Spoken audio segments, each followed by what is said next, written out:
कहानी एक थी शिरीन। ये इस कहानी का 17वां भाग है। छिपा हुआ रोग।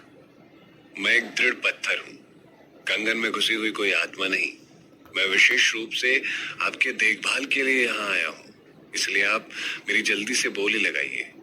मैं आपको बाकी बातें बाद में समझाऊंगा। तुरंत तुरंत जल्दी मेरे लिए बोली लगाइए।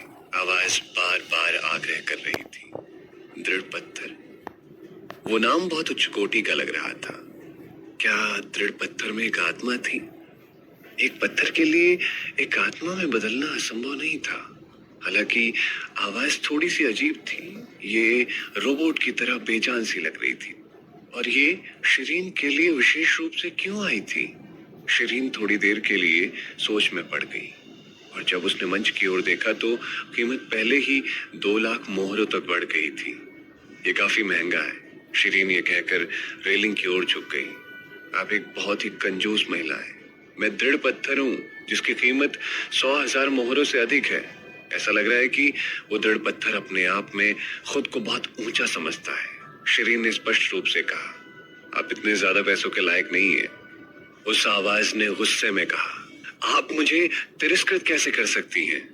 मैं 3 तक गिनूंगी और आप मुझे आपको खरीदने के लिए कच्चा कारण देंगे, वरना शिरीन ने बिना किसी दया के मुस्कुराते हुए कहा।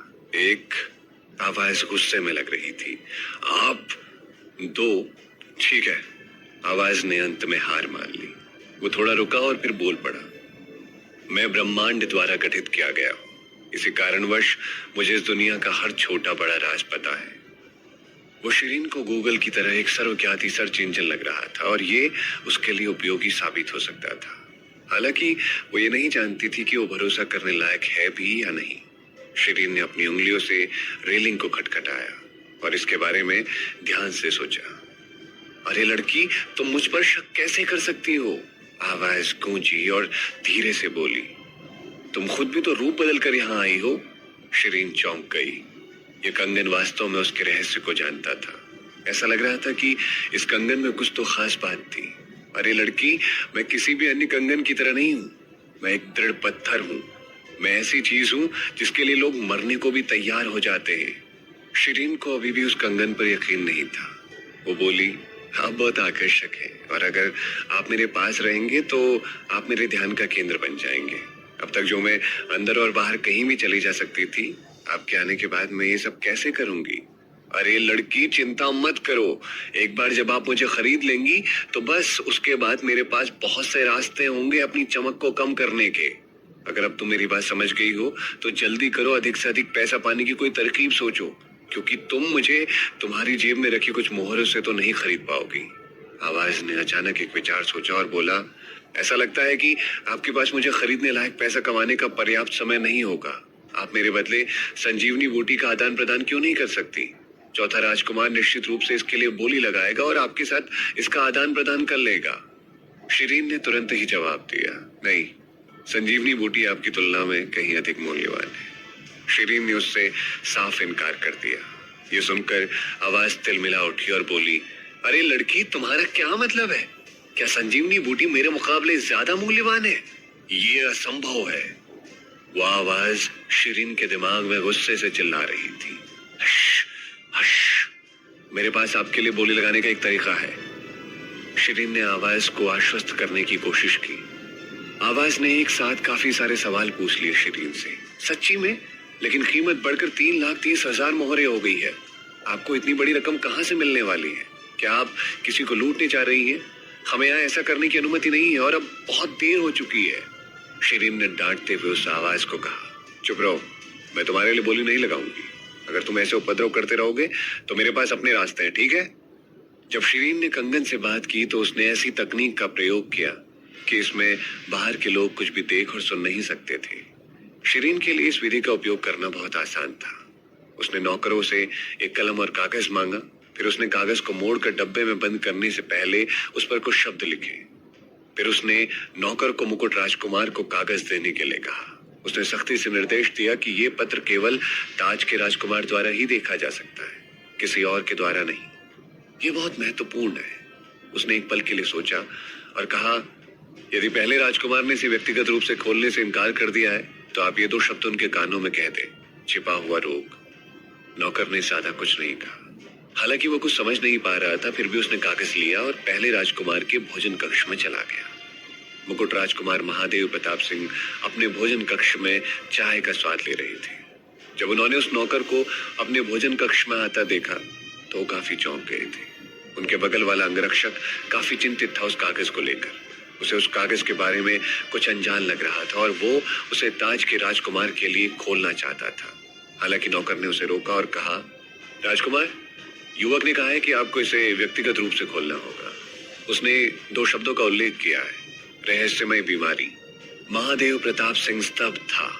उसने तुरंत कागज को पकड़ा।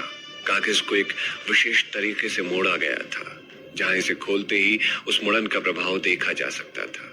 ये उस पत्र को बचाने के लिए था, ताकि उस पत्र को कोई और व्यक्ति ना पढ़ सके। महादेव प्रताप सिंह ने जल्दी ही कागज की पुड़िया को खोल दिया और जब उन्होंने उसकी सामग्री को पढ़ा तो उन्होंने अचानक से अपनी मुट्ठी बंद कर ली। कागज पर केवल 2 वाक्य लिखे थे, लेकिन वो भारी मतलब वाले वाक्य थे जो सीधा महादेव प्रताप सिंह के दिल पर लगे थे। मेरे महाराज, आपकी रहस्यमय बीमारी एक विशेष जहर के कारण है। कृपया मेरी ओर से उस कंगन के लिए बोली लगाएं और उसे प्राप्त करने में आप मेरी मदद करें। बदले में मैं आपको आपकी बीमारी से मुक्त कर दूंगा। कुछ साल पहले महादेव सिंह को एक रहस्यमय बीमारी हो गई थी। वो जब भी युद्धाभ्यास करते तो उनका पूरा शरीर दर्द करता था। उन्हें महसूस होता था जैसे उनकी किडनी फटने वाली है। लेकिन जब वो युद्ध अभ्यास बंद करते तो वो दोबारा तंदुरुस्त महसूस करते थे। वो अपने युद्ध अभ्यास को अगले स्तर पर ले जाने वाले थे। इसी कारणवश उन्हें ढेर सारे अभ्यास की जरूरत थी, वरना उनके हुनर को जंग लग सकता था। उनका पहले राजकुमार के पद को धारण करने का कारण ये था कि वो भीमपुर राज्य की सबसे पहली प्रतिभाओं में से एक थे। अगर लोगों को पता लगता कि उनकी कुशलता में कमी आ चुकी है तो उनकी स्थिति को तुरंत बदल दिया जा सकता था, और तो और वो अपना जीवन भी खो सकते थे। पिछले 2 वर्षों में वो गुप्त रूप से अपना चिकित्सकीय उपचार करवा रहे थे, लेकिन कोई भी उन्हें ठीक नहीं कर पा रहा था। वो उसकी बीमारी का कोई भी निदान नहीं कर पा रहे थे। उन्होंने कभी उम्मीद नहीं की थी कि शिरीन दूर से भी उनकी रहस्यमयी बीमारी का पता कर सकती है। उनका मन हिल चुका था, लेकिन वो अभी भी ऊपर ही ऊपर शांत रहने की कोशिश कर रहे थे। उसने धीरे धीरे कागज को फड़फड़ाया और तुरंत ही कागज जलकर राख हो गया। फिर उसने उसके बगल में खड़े अंगरक्षक को आदेश दिया, कीमत की परवाह किए बिना मेरे लिए कंगन की बोली लगाओ, फिर मुझे तुरंत भेज दो। भोजन कक्ष से बाहर जाने से पहले अंगरक्षक ने कहा, जो हुकुम महाराज। महादेव प्रताप सिंह ने इसके बारे में संक्षेप में सोचा और उस नौकर से बात की जो अभी भी इंतजार कर रहा था। कृपया उस युवक को यहाँ आने के लिए आमंत्रित करें। नौकर बहुत तेज था। वो थोड़ी देर में वापस आया और महादेव प्रताप सिंह के सामने घुटने टेक कर बोला, महाराज, वो युवक भवन छोड़कर जा चुका है, लेकिन उसने आपके लिए मेज पर एक कागज की पुड़िया छोड़ी है। उसके बाद उसने अपनी हथेली आगे बढ़ाते हुए महादेव प्रताप सिंह को कागज की पुड़िया सौंप दी। महादेव प्रताप सिंह का चेहरा फीका पड़ गया। उन्होंने कागज की पुड़िया ली और उसे खोल दिया। उसमें केवल कुछ शब्द थे, मैं कल रात को आपके अध्ययन कक्ष में मिलूंगी। लिखावट काफी शक्तिशाली और सुंदर लग रही थी और ये पिछले वाले के समान ही लिखावट थी। महादेव प्रताप सिंह की अभिव्यक्ति थोड़ी बदल गई। वो तुरंत खड़ा हो गया और अन्य अंगरक्षकों से कहा, शिरीन को तुरंत ढूंढे और उसकी चुपके से रक्षा करे, साथ ही उसकी पृष्ठभूमि की जांच भी करे। वो अपने चौथे भाई के स्वभाव को अच्छी तरह से समझता था। उसे डर था कि उसके भाई ने शिरीन को मारने की योजना बना ली होगी और एक बार नीलामी घर छोड़ने के बाद वो उसकी हत्या कर देगा। उसे शक था कि भूदेव सिंह के आदमी अभी तक शिरीन को मारने के लिए निकल भी गए होंगे। वो युवक उनकी रहस्यमयी बीमारी का इलाज करने के लिए उनकी एकमात्र आशा थी, इसीलिए किसी भी गलती के लिए कोई भी जगह नहीं थी। यही कारण था कि उसने नौकर से शिरीन को अपने भोजन कक्ष में आमंत्रित करने के लिए कहा था। वो चाहता था कि वो उसके पास रहे ताकि वो उसकी रक्षा कर सके, लेकिन उसने कभी उम्मीद नहीं की थी कि वो भवन छोड़ देगी। धीरे धीरे समय बीतता गया। उन्होंने कंगन को अपनी हथेली में रखा, लेकिन उनके दिमाग में उस कंगन के बारे में कुछ भी खास नहीं था। थोड़ी देर के बाद शिरीन की तलाश के लिए उसने जिस अंगरक्षक को भेजा था वो वापस लौट गया। उसने शर्म से झुककर सूचना दी, महामहिम, मुझे खेद है कि मैं उस युवक को नहीं ढूंढ पाया। महादेव प्रताप सिंह की अभिव्यक्ति बदल गई और अचानक उन्होंने खड़े होकर कहा, ऐसा कैसे हो सकता है?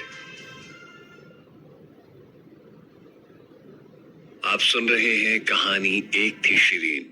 ये इस कहानी का 18वां भाग है। गायब हो गई। उनके चारों ओर पहरेदारों की फौज थी। वो फौज न केवल युद्ध कला में गहन कौशल रखती थी बल्कि काफी तेज और सतर्क भी थी। उन्होंने लगातार काम किया था और उनकी अभ्यास की तकनीक भी प्रथम श्रेणी की थी। यदि वो किसी को ढूंढना चाहते हैं तो यह असंभव था कि वो ऐसा करने में